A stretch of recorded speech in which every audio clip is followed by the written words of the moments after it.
శ్రీ మహాగణాధిపతయే నమః. శ్రీమాత్రే నమః. మాచిరాజ భక్తి ప్రేక్షకులందరికీ నమస్కారం. మార్చి 3వ తేదీ మంగళవారం కేతుగ్రస్త చంద్రగ్రహణము ఖగోళంలో ఏర్పడుతోంది. ఈ కేతుగ్రస్త చంద్రగ్రహణానికి ప్రత్యేకమైన ప్రాధాన్యత ఉంది. దానికి కారణం ఏంటంటే, ఇప్పుడు మార్చి 3వ తేదీ ఏర్పడుతున్నటువంటి చంద్రగ్రహణాన్ని గ్రస్తోదయ చంద్రగ్రహణం అనే పేరుతో పిలుస్తారు. గ్రస్తోదయ చంద్రగ్రహణం అంటే అర్థం ఏంటంటే, ఎప్పుడైనా సరే గ్రహణం ప్రారంభమైపోయి గ్రహణం పూర్తవుతున్న సమయంలో చంద్రుడు ఉదయించినట్లయితే, అంటే చంద్రుడు కనిపించినట్లయితే, చంద్రోదయ సమయానికి గ్రహణం పూర్తయిపోతూ ఉన్నట్లయితే అప్పుడు దాన్ని గ్రస్తోదయ చంద్రగ్రహణం అనే పేరుతో పిలుస్తారు. అలాగే గ్రహణాలు 2 రకాలుగా కూడా మనకి జ్యోతిష శాస్త్ర గ్రంథాలలో చెప్పారు. ఖగ్రాస చంద్రగ్రహణం, ఖండగ్రాస చంద్రగ్రహణం అని గ్రహణాలను 2 రకాలుగా తీసుకోవాలి. ఖగ్రాస అంటే అర్థం ఏంటంటే, ఎప్పుడైతే గ్రహణం సంపూర్ణంగా కనిపిస్తుందో ఆ సంపూర్ణ చంద్రగ్రహణాన్ని ఖగ్రాస చంద్రగ్రహణం అంటారు. అలా కాకుండా గ్రహణం కొంత భాగం మాత్రమే కనిపించినట్లయితే, పాక్షికంగా కనిపించినట్లయితే దాన్ని ఖండగ్రాస చంద్రగ్రహణం అనే పేరుతో పిలుస్తారు. మరి మార్చి 3వ తేదీ ఏర్పడుతున్నటువంటి కేతుగ్రస్త చంద్రగ్రహణము ఖగ్రాస చంద్రగ్రహణమా, ఖండగ్రాస చంద్రగ్రహణమా, సంపూర్ణ చంద్రగ్రహణమా, పాక్షిక చంద్రగ్రహణమా అంటే ప్రపంచవ్యాప్తంగా సంపూర్ణ చంద్రగ్రహణం, ప్రపంచవ్యాప్తంగా ఖగ్రాస చంద్రగ్రహణం.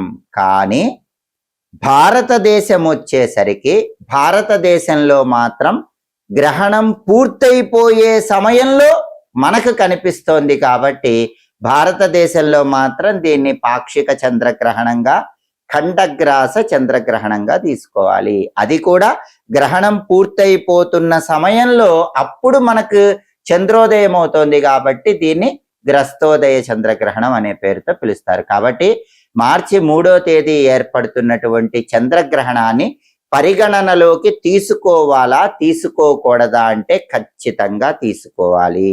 ఎందుకు పరిగణనలోకి తీసుకోవాలి అంటే, గ్రహణం పూర్తయిపోయే సమయంలో మనకి ఆకాశంలో భారతదేశంలో అది కనిపిస్తోంది కాబట్టి దాన్ని తప్పకుండా పరిగణనలోకి తీసుకోవాలి. అయితే మార్చి 3 ఏర్పడుతున్నటువంటి ఈ కేతుగ్రస్త చంద్రగ్రహణం ఎప్పుడు ప్రారంభమవుతోందంటే మధ్యాహ్నం 3:20 ప్రారంభమవుతోంది. ఎప్పుడు పూర్తయిపోతుందంటే సాయంకాలం 6:47 పూర్తయిపోతుంది. మధ్యాహ్నం 3:20 గ్రహణం ప్రారంభమైనప్పుడు మనకు కనిపించదు, కానీ సాయంకాలం 6:47 గ్రహణం పూర్తయిపోతున్నప్పుడు మనకు కనిపిస్తుంది. అంటే గ్రహణం పూర్తయిపోయే సమయం కనిపిస్తోంది కాబట్టి దీన్ని గ్రస్తోదయ చంద్రగ్రహణం అంటారు.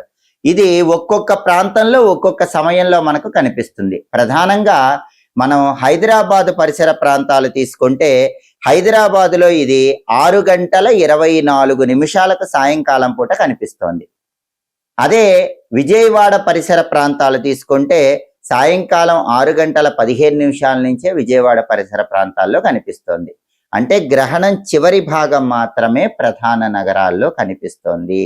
ఈ గ్రహణ ప్రభావం 12 రాశుల మీద తప్పకుండా పనిచేస్తుంది. ఒక్కొక్క రాశికి గ్రహణం ఒక్కొక్క రకమైనటువంటి ఫలితాలను కలిగింపజేస్తుంది.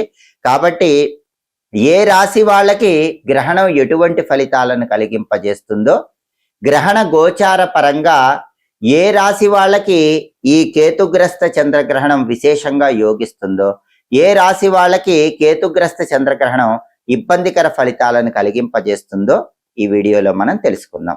12 రాశుల మీద చంద్రగ్రహణ ప్రభావాన్ని మనం పరిశీలిస్తే ఈ చంద్రగ్రహణ ప్రభావం దాదాపుగా 1 నెల రోజుల పాటు ఎక్కువగా పనిచేస్తూ ఉంటుంది. ఆ తర్వాత 6 నెలల పాటు కొంతవరకు పనిచేస్తూ ఉంటుంది. తదుపరి తులారాశి. తులారాశి వాళ్ళకి కేతుగ్రస్త చంద్రగ్రహణం అనేటటువంటిది 11వ స్థానంలో ఏర్పడుతోంది. జ్యోతిష శాస్త్ర గ్రహణ గోచారం ప్రకారం 11వ స్థానంలో గ్రహణం అనేది చాలా అద్భుతంగా యోగిస్తుంది. కాబట్టి నెల రోజుల పాటు తులారాశి వాళ్ళకి ఈ చంద్రగ్రహణం చాలా అద్భుతంగా యోగిస్తుంది. ఆ తర్వాత 6 నెలల పాటు కొంత మేరకు యోగిస్తుంది. ఇది 11వ స్థానంలో ఏర్పడుతుంది. 11వ స్థానం లాభస్థానం అంటారు. ఏకాదశి స్థానం అంటే లాభస్థానం. అన్ని రకాలుగా తులారాశి వాళ్ళకి ఈ గ్రహణం లాభాన్ని కలిగింపజేస్తుంది. ఆర్థిక పరంగా లాభం, ఆరోగ్యపరంగా లాభం, కుటుంబ పరంగా లాభం. ఎలా చూసినా తులారాశి వాళ్ళకు బ్రహ్మాండమైనటువంటి లాభాలను మాత్రమే ఈ గ్రహణం కలిగింపజేస్తుంది. ఇంతకు ముందు కంటే ధన ఆదాయం తులారాశి వాళ్ళకు బ్రహ్మాండంగా పెరుగుతుంది. అలాగే ఆరోగ్యపరంగా ఉన్న సమస్యలన్నీ తొలగిపోతాయి. ఆరోగ్యం కుదుట పడుతుంది. కుటుంబంలో ఉన్న విభేదాలన్నీ తొలగిపోయి కుటుంబంలో కూడా అన్యోన్య వాతావరణం పెరుగుతుంది. ఆర్థిక పరంగా, ఆరోగ్య పరంగా, కుటుంబ పరంగా తులారాశి వాళ్ళకి 11వ స్థానంలో ఏర్పడిన గ్రహణము విశేషమైన శుభ ఫలితాలను కలిగింపజేస్తుంది. కాబట్టి తులారాశి వాళ్ళు ఎలాంటి దానాలు ఇచ్చుకోవాల్సిన అవసరం లేదు.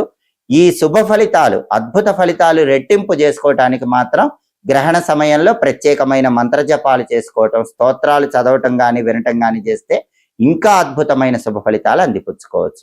మార్చి 3వ తేదీ ఏర్పడుతున్నటువంటి కేతుగ్రస్త చంద్రగ్రహణం అనేది కొన్ని రాశులకు అనుకూల ఫలితాలు ఇస్తుంది, కొన్ని రాశులకు వ్యతిరేక ఫలితాలు ఇస్తుంది. అనుకూల ఫలితాలు ఇచ్చే రాశుల వాళ్ళు ఎలాంటి దానాలు ఇచ్చుకోకర్లేదు. ప్రతికూల ఫలితాలు ఇచ్చే రాశుల వాళ్ళు మాత్రం కొన్ని ప్రత్యేకమైన పరిహారాలు చేసుకోవటం ద్వారా, కొన్ని దానాలు ఇచ్చుకోవటం ద్వారా విశేషమైన శుభ ఫలితాలు చేకూరుతాయి.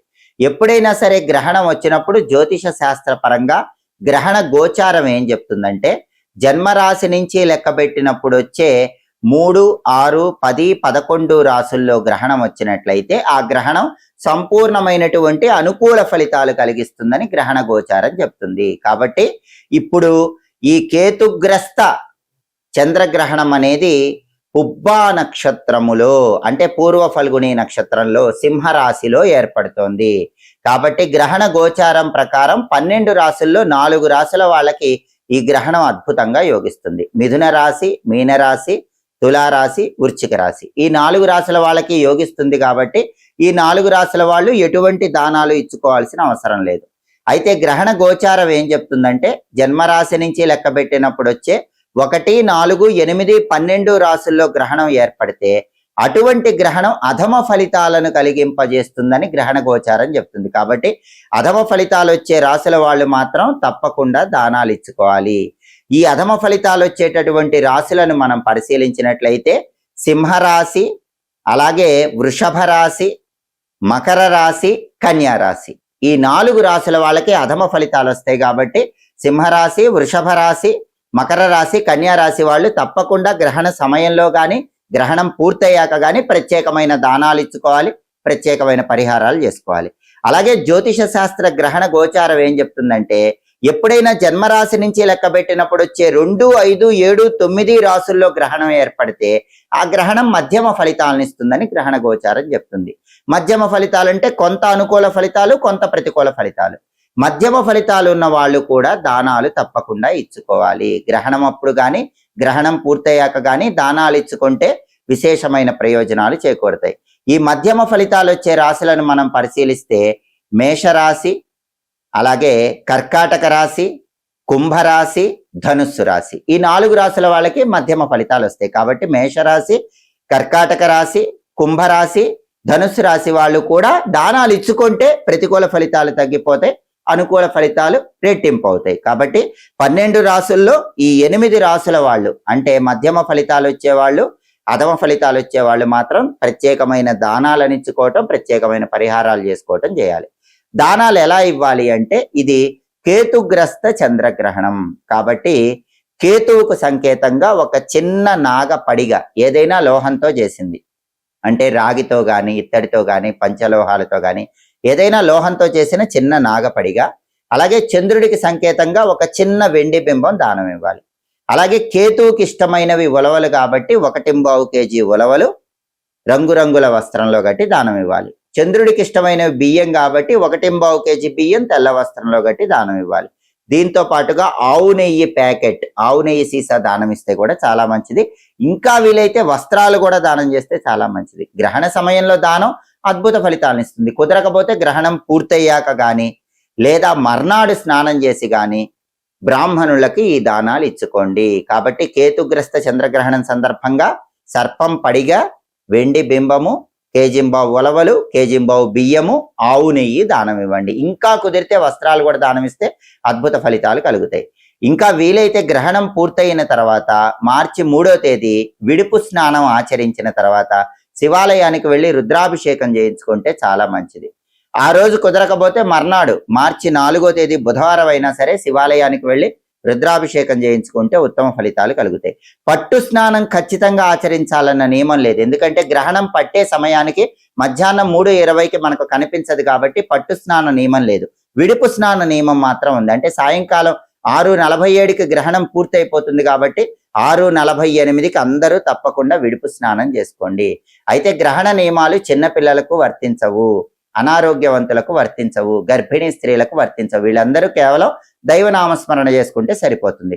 కొంతమంది దానాలు ఇచ్చుకోలేని వాళ్ళు, శివాలయానికి వెళ్ళి రుద్రాభిషేకం చేయించుకోవటం వీలు కాని వాళ్ళు ఏం చేయాలంటే గ్రహణ సమయంలో ప్రత్యేకమైన జపాలు చేసుకోవాలి. గ్రహణం కేతుగ్రస్త చంద్రగ్రహణం కాబట్టి కేతువుకు సంకేతంగా ఓం కం కేతవే నమః ఈ మంత్రాన్ని గ్రహణ సమయంలో వీలైనన్ని సార్లు చదువుకోండి. ఇది చంద్రగ్రహణం కాబట్టి సోం సోమాయ నమః అనే మంత్రం కూడా వీలైనన్ని సార్లు చదువుకోండి. లేదా అధిష్టాన దేవతలకు సంబంధించిన స్తోత్రాలు చదువుకోండి. కేతువుకు అధిష్టాన దైవం గణపతి కాబట్టి గ్రహణం ఉన్న సమయంలో సంకటనాశక గణేష స్తోత్రం చదివితే మంచిది. అలాగే చంద్రుడికి అధిష్టాన దైవం లక్ష్మీదేవి కాబట్టి లక్ష్మీదేవికి సంబంధించిన శ్రీ సూక్తం కానీ, కనకధార స్తోత్రం కానీ, అష్టలక్ష్మి స్తోత్రం కానీ చదివితే చాలా మంచిది. లేదా పరమేశ్వరుడు చంద్రశేఖరుడు కాబట్టి చంద్రశేఖరాష్టకం చదివితే చాలా మంచిది. మరి అధిష్టాన దేవతలకు సంబంధించిన స్తోత్రాలు కూడా చదవలేకపోతే గం గణపతయే నమః గణపతి మంత్రం చదువుకోండి. ఓం చంద్రశేఖరాయ నమః పరమేశ్వర మంత్రం చదువుకోండి. ఓం శ్రీం శ్రీయై నమః లక్ష్మీదేవి మంత్రం చదువుకోండి. కలియుగ ప్రత్యక్ష దైవమైన వెంకటేశ్వర స్వామికి సంబంధించిన వెంకటేశ్వర వజ్రకవచ స్తోత్రం చదువుకున్నా, ఓం నమో వెంకటేశాయ, ఓం గోవిందాయ నమః చదువుకున్నా కూడా వెంకటేశ్వర స్వామి అనుగ్రహం వల్ల గ్రహణం ఇచ్చే వ్యతిరేక ఫలితాలు తగ్గిపోతాయి, అనుకూల ఫలితాలు పెంపొందింపజేసుకోవచ్చు. ఇలా గ్రహణం బట్టి ప్రత్యేకమైన మంత్ర జపాలు, స్తోత్రాలు చేసుకున్నా కూడా అద్భుత ఫలితాలు కలుగుతాయి. దానాలు ఇవ్వటం వీలు కాని వాళ్ళు ఇలా మంత్ర జపాలు చేసుకోండి, స్తోత్రాలు చదువుకోండి, లేదా స్తోత్రాలు వినండి. గ్రహణం ఇచ్చే వ్యతిరేక ఫలితాలు తొలగింపజేసుకొని అనుకూల ఫలితాలు రెట్టింపు చేసుకొని సమస్త శుభ ఫలితాలను అందిపుచ్చుకోండి. ఎప్పటికప్పుడు ఖగోళంలో మార్పుల గురించి, వాటికి సంబంధించిన ఆసక్తికరమైన విశేషాంశాల గురించి తెలుసుకోవాలంటే మాచిరాజు భక్తి ఛానల్ తప్పకుండా చూడండి. మా వీడియోస్ మీకు నచ్చినట్లయితే మా ఛానల్ లైక్ చేయండి, కామెంట్ చేయండి. మా ఛానల్ వీడియోస్ 10 మంది మిత్రులకు షేర్ చేయండి. మా ఛానల్ సబ్స్క్రైబ్ చేసుకోండి. పక్కన ఉన్న బెల్ సింబల్ నొక్కటం మాత్రం మర్చిపోకండి. సర్వే జనాః సుఖినో భవంతు. స్వస్తి.